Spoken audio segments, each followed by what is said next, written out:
My baby dolls, welcome to another episode of Genesis, and as always, I'm your host, Ian Kahanowitz, and we got your co-host, Marc Weiss, in the house. How are you, Marc? I am alive, I am well, I am raring to go this morning. All right, we got a great guest today, and it's always an honor to have him on the shows. I've known him for I've known him for about 40-something years. When I was a little boy, they had a book about Jewish kid and Jackie Robinson around 1976. We got Ronnie Rabinovitz is in the house, and I'm going to tell you, how folks. You doing? Hey, Ronnie, always good to be here, and I'm going to tell you a little bit about Ronnie because he is a superstar.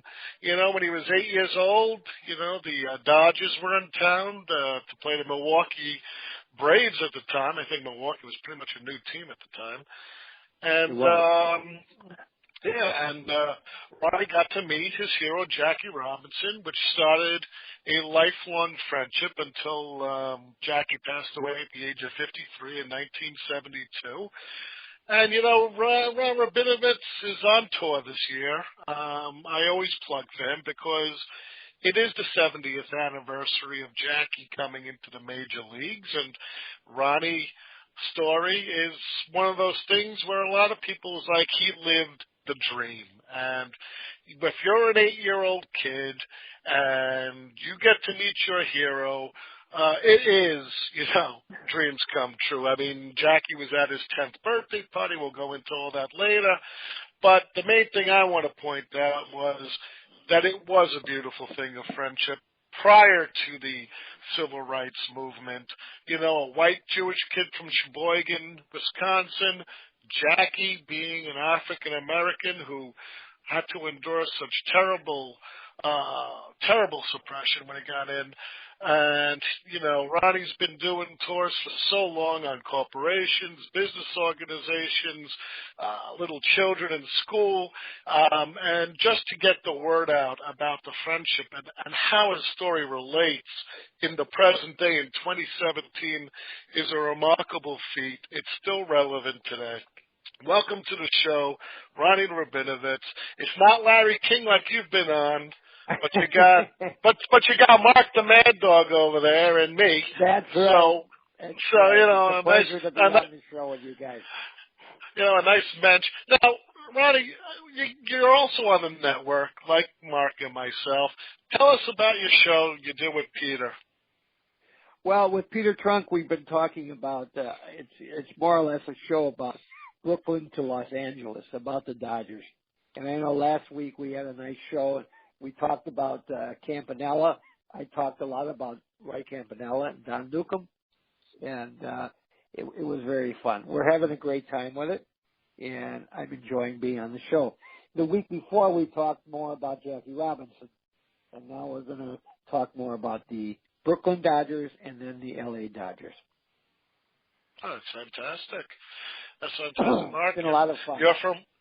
You're from Brooklyn like me. You just mentioned that your mom was a Jackie Robinson fan. Tell us a little bit about Jackie has meant to you over the years. Well, I think that's kind of how I became a Dodger fan, just hearing all the stories from my mom and my grandfather. I mean, I grew up in a single-parent household. It was just me and my mom from the time I was about 4.5. For a while, I shared a room with a cousin. My uncle and my cousin lived with us for about 5 years. We shared a room together, and so pretty much an only child. My mother was kind of like my sports driving force, and she used to always talk about, Jackie. I mean, like the rest of the Dodgers, she loved them too. She went to games all the time. I mean, I think the thing that killed her the most is when they won the World Series in '55. My dad was in basic training down in Georgia, and she wasn't able to see the game or see it live, and it just like that. She missed next year. This is the best way she put it. She didn't get to see next year, but she always talked about Jackie. She was just mesmerized by the way she'd always say danced off the bases and just like drove pitchers crazy, and nobody else did that in baseball. I mean, probably could go back to Ty Cobb before you saw that in baseball. Right. Would you agree, Ron? Oh, true. Absolutely. He used to drive those pitchers crazy. He didn't hit a lot of home runs, maybe 12, 15 a year. But my God, he was so unbelievable. He would get a single. He would steal second, steal third. He stole home 19 times, including once in the World Series. Which Yogi Berra said till his dying day he was out. That's right. He wasn't out. He was safe. Now they're both you know what I would have said to Yogi? Yogi, you still won the game anyway. That's right. Get over it. Right. That's right. Exactly. That's right. Unbelievable. He was really the spark plug that really turned the Dodgers around. In 1947 when he came in, that was the first year they won a pennant. And then in 49 and 51 and 52 and then in 55 and 56. I mean, he was the spark plug all along. I mean, if you look at from 47 to 56, the only times the Dodgers didn't win the pennant was 48, 50, which they lost on the last day of the season, the whole Cal Abrams play. 51, which we all know that they cheated. They cheated with the signals. And the Dodgers didn't collapse that year. That's the thing. No. The Giants just caught them. They went on this incredible streak because it's easy to hit when you know what's coming. Yeah, that's right. 52, 53, they made the series and lost to the hated Yankees. 54, that's the first year of Alston. And then 55, they win it all. And 56, they win the pennant. And then the slug that he is, O'Malley, trades him to the Giants. Traded him to the Giants. It was terrible. I was so devastated. I wrote him a letter about it. He wrote back and he assured me that everything would be okay. And in fact, it was because, I thought, my God, I'll never see him again. Why was he going to, then when he retired, I cried. I thought, my God, I'll never see him again. What's he going to want to come back to Wisconsin for? And yet he did come back many times. And he assured me everything would be okay. And it was. Matter of fact, he wrote me a letter once. I could read little excerpts about that. My friend Ronnie, thanks so much for your nice letter. I was expecting to hear from you, and so glad you did right. I too felt badly, Ronnie, but you will understand soon why I wasn't too disappointed. The Giants are closer to my home, so it is a break in that respect. I am glad to hear that you've lost some weight, Ronnie. It works too much for a hardship on a person when he carries too much. So keep it up. I know it will work. Tell your father I am sorry about Stevenson. My father was a big Democrat. My Jackie was a Republican. And in these sweet letters to me, then he'd throw something in about about my dad, and then he'd say, I don't know why I brought that up. I guess it's just my way of saying hello to your dad. So he said, tell your father I'm sorry about Stevenson, but I'm sure we'll fare okay. Again, Ronnie, thanks for your letter. It's friends like you that keep our morale up. Say hello to your mother and your sister also. I'm sure we will see each other again soon. Perhaps you could visit sometimes when you are coming this way. Sincerely, always Jackie. That's amazing. That's unbelievable. It's amazing. It's just one of so many letters. I mean, he was such a wonderful man. My dad was a lawyer and he was very active in politics. He was a Democratic National Committeeman for the state of Wisconsin. And he loved Jackie. And he loved the Dodgers because they signed Jackie. And he used to tell me stories about Jackie. And one day he said, how would you like to meet him someday? I said, boy, would I love that. Well, unbeknownst to me, he wrote Jackie a letter and told him how much I admired him. And Jackie wrote back with an autographed picture, and he said next time the Cubs in Milwaukee playing the Braves, he'd love to meet me. At that time, the Atlanta Braves were the Milwaukee Braves. So we went to a Dodger-Brave game. It was the first game that I couldn't wait for it to end because I knew what was going to happen later. And we went down to the locker room and waited for him to come out. And when he came out, I ran up to him with about 50 other kids, and I said, Jackie, I'm Ronnie Rabinovitz. Do you remember me? And he said, sure I do. My dad's standing over my shoulder. He says, sure, Jackie, with the thousands of letters you get, how would you remember? He says, no, I remember your dad wrote me on lawyer stationery. My father, as they say, was an attorney. From that time on, we became the very dearest of friends. And all through my growing up years, he used to write letters to me I'd write to him, Jackie Robinson, Stanford, Connecticut. No address, no zip code. He'd get it. He'd write Ronnie Rabinovitz, Sheboygan, Wisconsin. No address, no zip code. I'd get it. And Wow. it was such an amazing relationship. I was white, he was black. I was Jewish, he was Christian. I was a kid, he was an adult. I was from a small town in the Midwest. He was from a big city out east. And yet there was this bond of friendship and love. In 1997, on the 50th anniversary of Jackie breaking the color line in baseball, Rachel Robinson, God bless her, who's almost is 95 years old now, and she's such an amazing lady. I was going to say, isn't she an amazing woman? A fabulous, fabulous, wonderful woman. I've met her several times. I've met her daughter Sharon several times. And so she was in Minneapolis in 1997 on the 50th anniversary. She started a foundation called the Jackie Robinson Foundation, which is a scholarship program for children of color and minorities to go to college. They have the greatest graduation rate of any scholarship program in the United States, 97%, which is way double the national average. And Jackie would be so proud because education was so important to him. And so she came to Minneapolis, and I was invited by the twins at a press conference at the Metrodome at the time, and she was being presented a check for $50,000 in his memory. And I was at the press conference. I was sitting in the audience with a bunch of reporters, and I'm grinning from ear to ear. She's looking at me like, what's that reporter grinning about? And then afterwards I went up to her and I said, Rachel, I'm Ronnie Rabinovitz. And just like that, she hugged and kissed me. She said, oh my God, Jack loved you so much. And I showed her all the letters and the pictures, and she was so thrilled.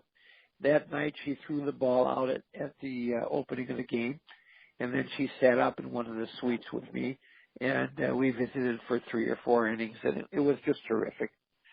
She was such an amazing lady. She sure is.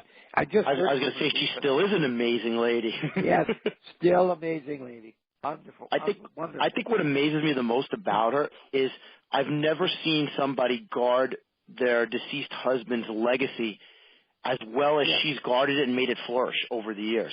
I mean, she has done a remarkable job with that. Remarkable, absolutely. She is such a magnificent lady. I just love her. And I call her the first lady of baseball. Absolutely. I agree with you. People remember about Jackie Robinson, what he went through.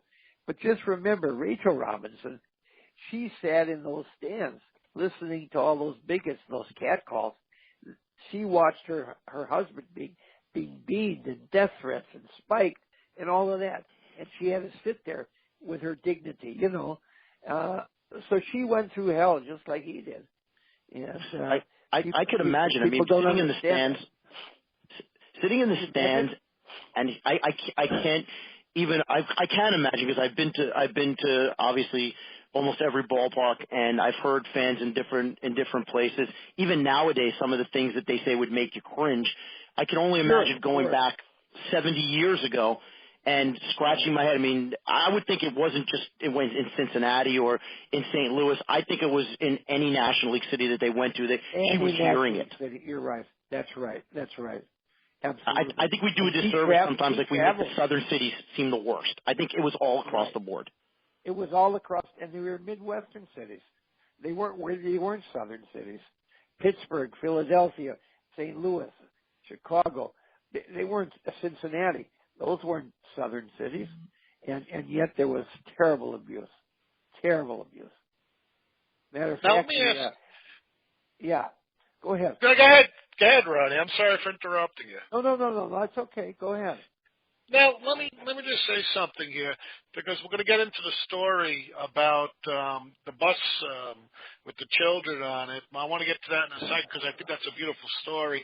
But when Jackie came up, Branch Rickey said, you got to keep quiet, you got to take it, you just got to ignore it. But in 1949, in his third year in the majors, Rickey said, no more. You can let your temper fly. Did you feel when you spoke to Jackie, that anger that still burned in him regarding biting his tongue those 2 years.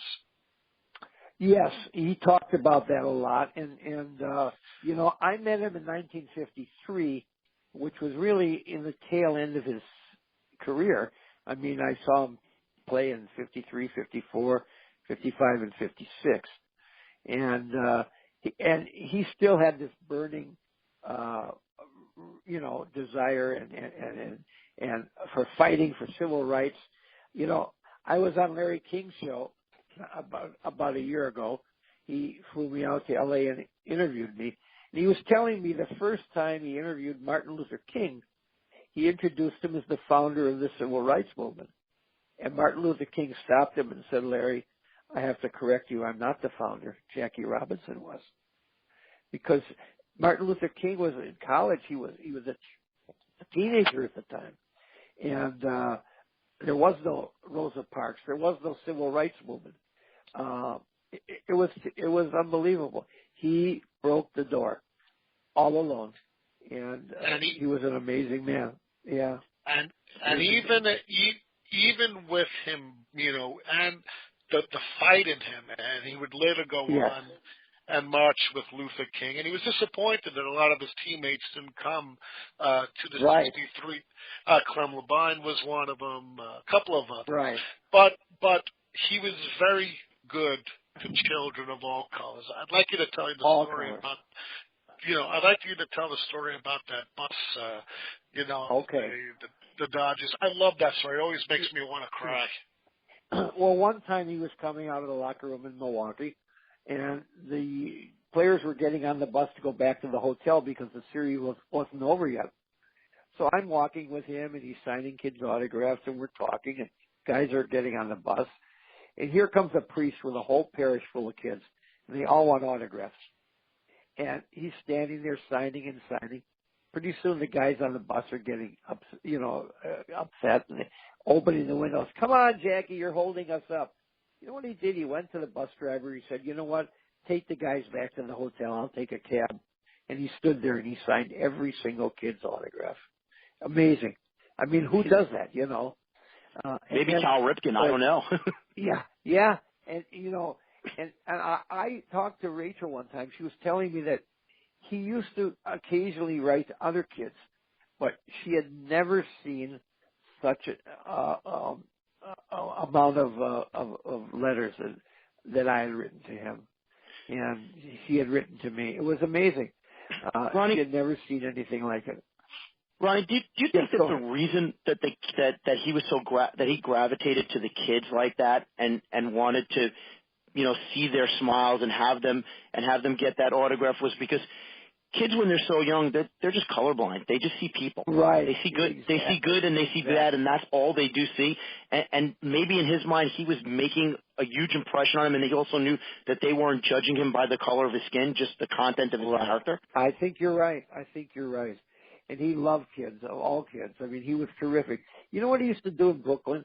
I heard stories. Rachel was telling me that he used to have kids would take a self-addressed postcard, and he'd come out of the dressing room after the game, and they would hand him these postcards, and he'd go home and he'd write them a little note. I mean, who does that? And then he'd mail it to them. It's incredible, just incredible.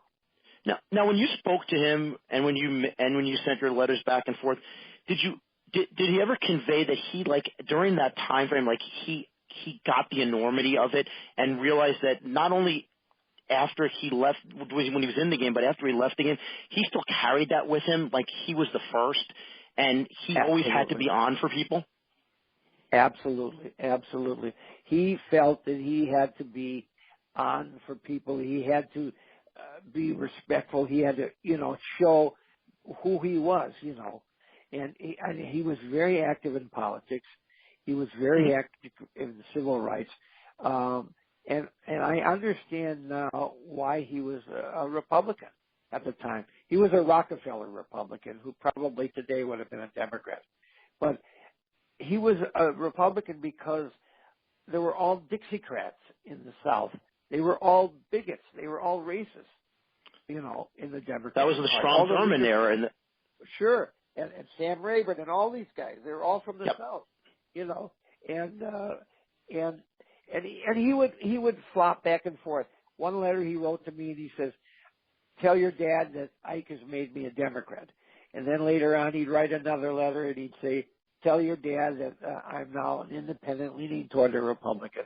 He wanted whoever would help their cause. My dad, as I say, was very active in politics. He was a very dear friend of Jack Kennedy's and Bobby Kennedy's. Matter of fact, they both stayed at our home in Sheboygan. And my dad was the one that was influential in convincing Jack to run in the 1960 Wisconsin primary, because he felt if he could beat Hubert Humphrey in his backyard, it would help catapult him to the nomination, which in fact it did. So he took me out of high school off and on for 6 weeks during the primary. I got to know all the Kennedys very, very well. We were very close. I was a kid. I was 15 years old. I was his gopher. Jack would, it was so funny because at a banquet at night, he would never want to eat the food. By the time he got there, it was cold and shaking hands and signing autographs, whatever. So I'd be up in his suite and he'd say, "Ronnie, get me the usual." And I'd run back down to the kitchen, and the usual was a cup of clam chowder soup, a peanut butter sandwich, and a glass of beer. And I'd bring it to him. It was amazing. So my dad actually was at a Democratic National Committee meeting in Washington, D.C. Jack Kennedy was there, and Jackie Robinson happened to be at the same hotel. And he took Jackie up to Kennedy's suite to try and convince him to support him. And Jackie just wouldn't. He didn't know. He couldn't. He wasn't sure that what does a rich kid from New England have any idea what the plight of the African Americans? And of course, he did support Nixon in the campaign, and he later admitted it was a big mistake. He did support Bobby in 1968. Well, I think a lot of people also don't realize that Martin Luther King was a Republican too back in those days. Yes, he was. That's right. But when Jack Kennedy worked to get Martin Luther King out of jail, that started to turn things for Jackie. And but he still voted for Nixon. Unbelievable. Sometimes those old party allegiances die hard. Yeah. Yes, it does. That's right. Here's another letter he wrote to me. I'll give you some excerpts. Oh, go ahead. Yeah, go ahead. And we could read the letter, Ronnie, because this is a prequel of what people are going to see when you go out and you give your, I want to give them a smattering. I don't want to give them the whole thing so they don't have to, go up. I just want to give them a smattering. But Jackie had it hard. I mean, he fought diabetes like I have, and he lost his son to drugs. That's right. Jackie Jr. Jackie Jr. was about a year younger than I was. And he would write in a lot of the letters about his son. And he'd tell me, that he was playing Little League ball. I was playing Little League ball. He was going to camp. I was going to camp. So we had a lot of similarities. So he'd play baseball, and some of the adults would say, you're okay, kid, but you're sure not as good as your old man. Here he's Jackie Robinson Jr. That was a big name. So he wasn't a great athlete, and he ended up going to Vietnam, and he came back with a drug addiction. And here his father was on Governor Rockefeller's Commission Against Firearms and Drugs, and his own son was arrested with a packet of heroin and a firearm. And Jackie said, I don't know how I could have been an influence to any other kids when I wasn't an influence to my own. And Jackie went into a treatment program, and that's where he found his niche in life. And after he got out of there, he became a counselor in that center. And there were these glowing letters from all these addicts that said, I owe my life to Jackie. If it wasn't for him, I'd be dead today. And one night he was driving home alone. I don't know what happened. I think he fell asleep at the wheel. There was no drugs or no alcohol in the system. And to lose a son to drugs, to regain him, then lose him permanently, it was just too much. He died in 1971, and his father in 1972. He was in his late 20s, right? Yes, he was a young man. He was a young man. In many of these letters, he talked to me about Jackie, about his son. yeah, because we were similar in age and we had similar likes. So it was amazing. You know, a lot of people have told me that my story is like someone that, you know, a long time ago, he said, your story is that only happened in dreams. And it's true because I was very, very fortunate. And I loved him so much. We used to get together after he retired from baseball. We'd get together many times. He'd come back to Wisconsin. He was very active with an organization called the National Conference of Christians and Jews.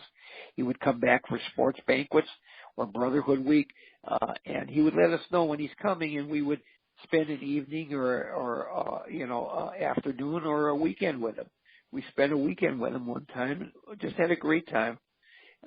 He was such an amazing man, just amazing. I was with him about 6 months before he passed away. When I moved to Minneapolis in 1966, I became a sales rep. I was a manufacturer's rep, and I sold children's apparel and traveled on the road. So I'd get to New York a lot. And every time I'd get to New York, I'd call him. And many times we'd have lunch together, and sometimes if he was too busy, we'd just talk on the phone. So I was with him about 6 months before he passed away. And he was in really rough shape. He was, you know, he suffered from diabetes. He had had a heart attack.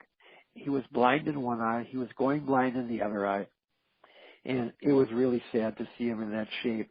And I had to take him by the arm and help him into this restaurant.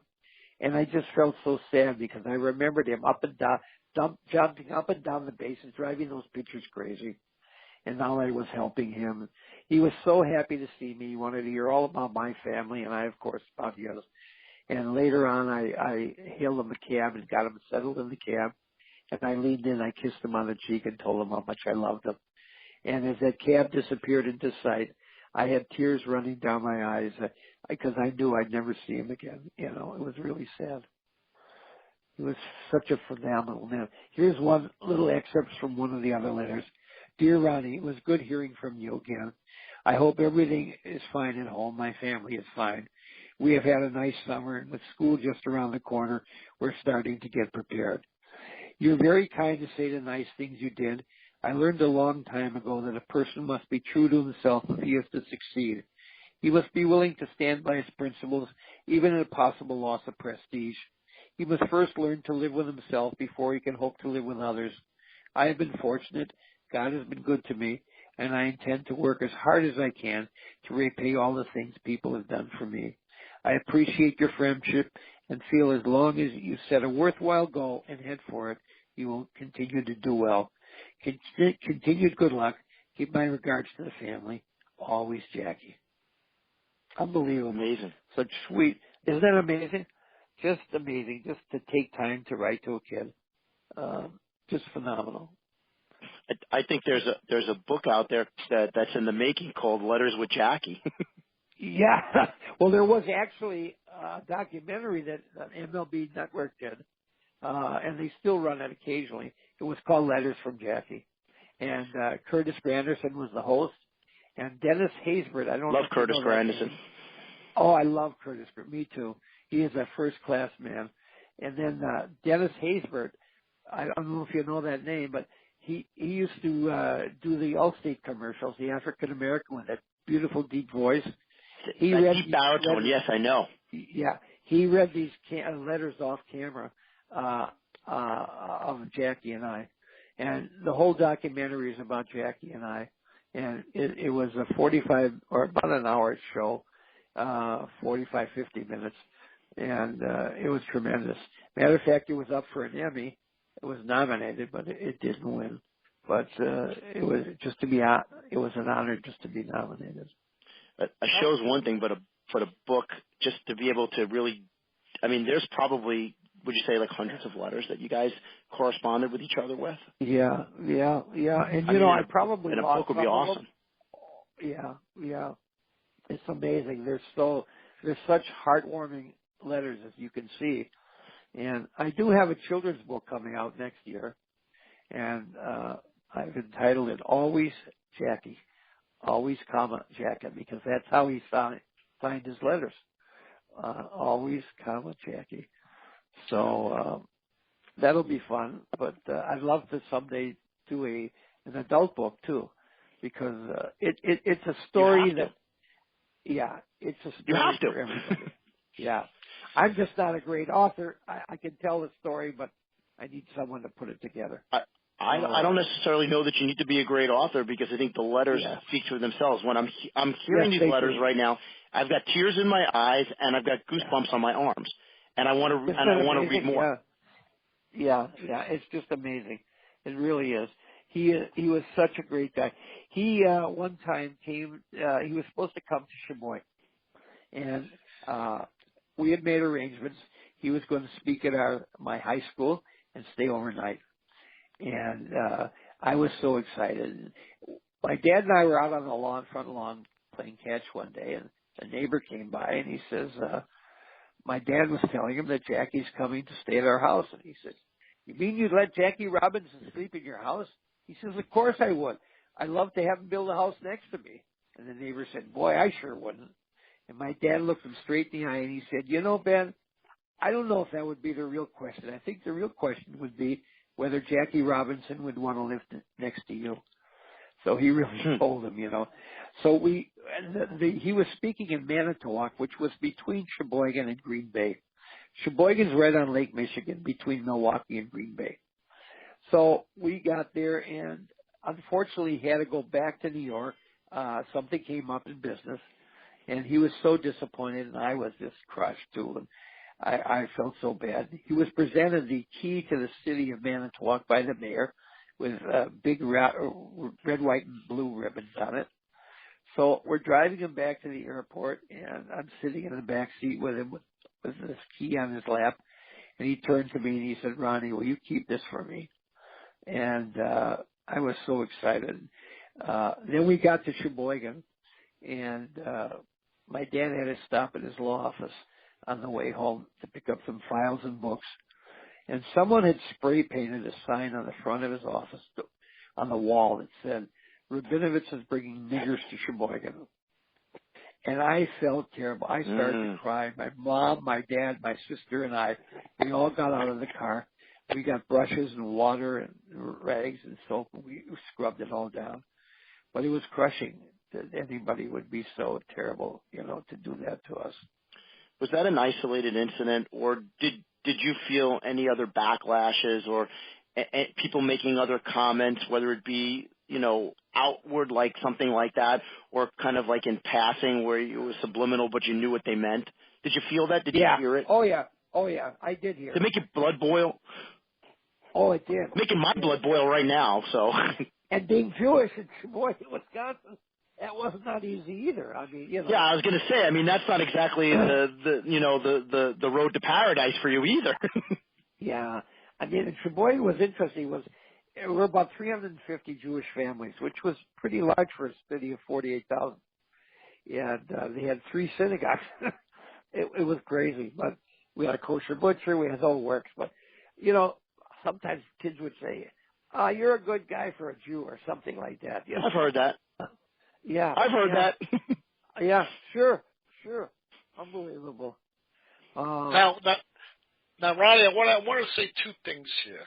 One, I'm going to give you an idea, because I think Mark hit something on the head. I got a book in my historical collection, the complete correspondences between Winston Churchill and Franklin Roosevelt, and it goes by each day that they wrote each other.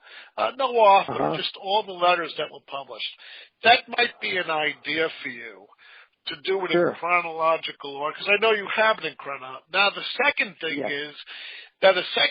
is, along with the book idea that Mark had, were to do not only your lectures to businesses and schools and baseball, but to have a roving museum, not of the letters themselves, because they got to be locked away, but of laminated copies where you can showcase these things in every baseball stadium during this year for the 70th anniversary, because everyone's retired Jackie's number. Right. It would be terrific. I'd love to do that. That's what I did. Too. Go ahead. I have a website that's great. It's I think you'll enjoy it. A lot of videos, pictures, and stories. It's ronrabinovitz.com. Rabinovitz with a V, not with a W. And I think you'll enjoy it. I've been on it a million times because I see whenever it's updated and whatnot, and I've seen all the videos. But I think one of the questions is, when you go to do these lectures and talks, what are some of the things you talk about Jackie in relation to your friendship, the obstacles you have to overcome, and how it applies to business and to people growing up? Sure. Well, I talk a lot about Jackie. Most people know about Jackie or part of his history, but I focus a lot on what he did after baseball, because that was so important. He was so active in the civil rights movement. He founded the Freedom National Bank in Harlem because other financial institutions discriminated against African Americans by denying them loans and setting interest rates artificially high. He raised money to rebuild churches that were burned down to the ground in the South. He was a real hero. They say Babe Ruth changed baseball. Jackie Robinson changed America, and he did it alone. And a hero he was. He never drank. He never smoked. He never took drugs, and he never refused to sign a kid's autograph. It's really amazing. Just amazing. There was a documentary recently. Yeah, there was a documentary recently that Ken Burns did. It was fabulous. I don't know if you've seen it at all. Yep, I have. It's a 4-hour documentary, about 2 hours each night, about Jackie Robinson. It's called Jackie Robinson. And the documentary is about Confederate flag controversies. It's about integrating swimming pools. It's about driving while black. It's about stop and frisk. It's about discrimination. It's about black churches being burned to the ground. It's about Black Lives Matter.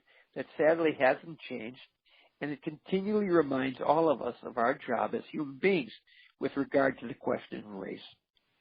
Martin Luther King once said, Jackie, he was a sit-inner before sit-ins and a freedom rider before freedom rides. It's so true.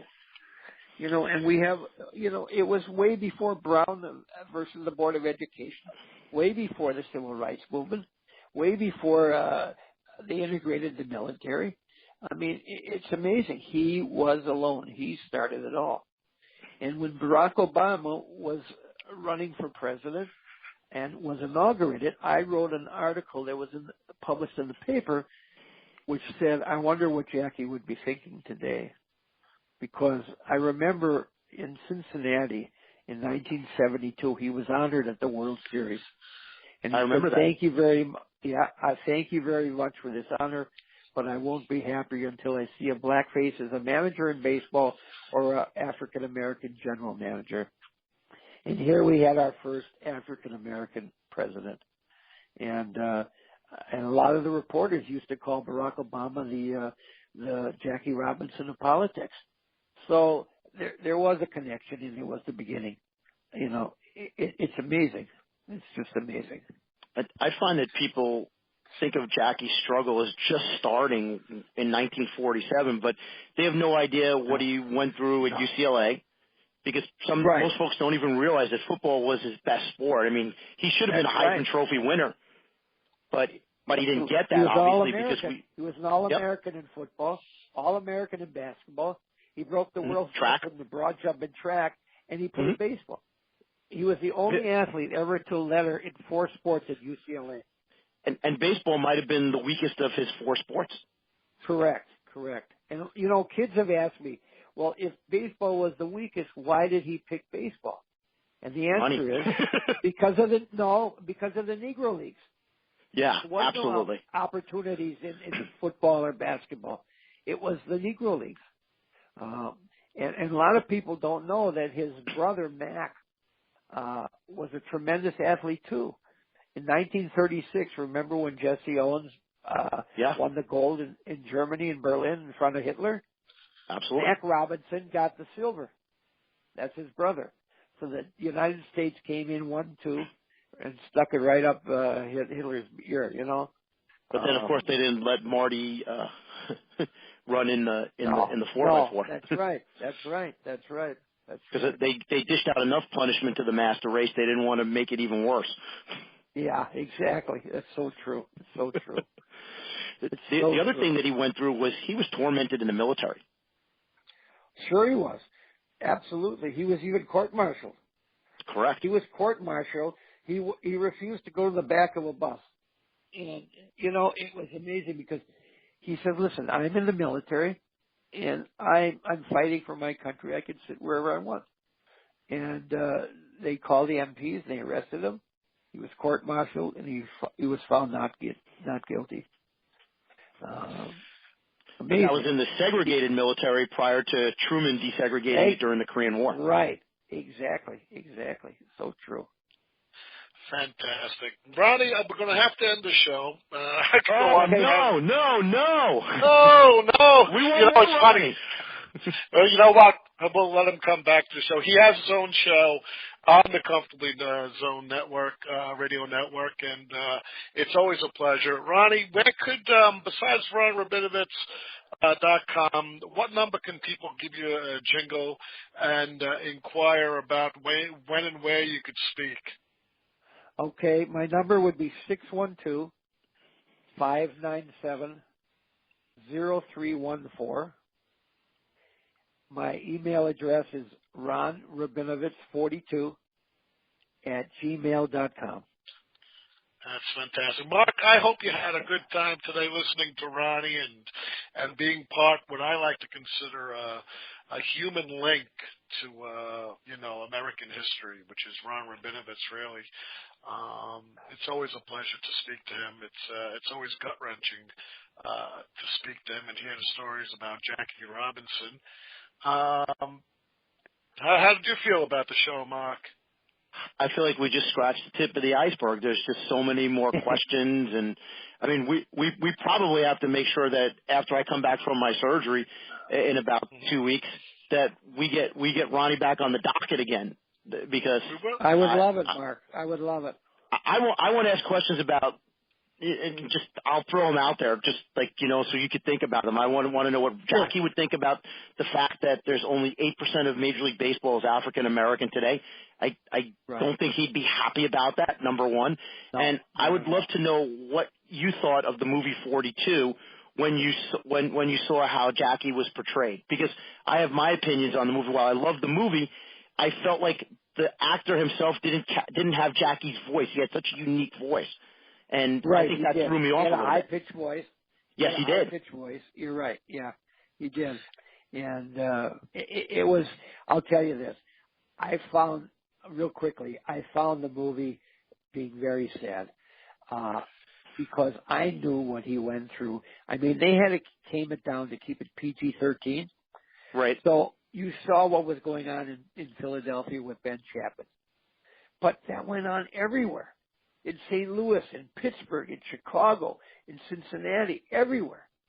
And I felt so sad because even as horrible as the abuse was in that movie, it was 100 times worse. 100 times worse. And it was every day. And then we'll get to that because I want to leave the listeners wanting more as well. Right. I want more. And so, guys, hold the line. This is how I'm going to end the show. Folks, we had a great time with Ronnie Rabinovitz, Marc and I, and, stay tuned for more shows coming up in the next few weeks. We got a couple of great authors, a couple of great ex-players. Marc, when do you go into surgery? The surgery is Wednesday morning. I'm getting bilateral disc replacement on my C5, C6, C6, C7, and they promised me that I should be up and about in about a week and change, kind of being normal again. But I think I can do a show from my bed if I have to. Yep. So that's Marc, good luck all right. to you. Thank you, Ronnie. Yeah. Good luck. And in the immortal words of Edward R. Murrow, Good night, folks, and good luck. Take care.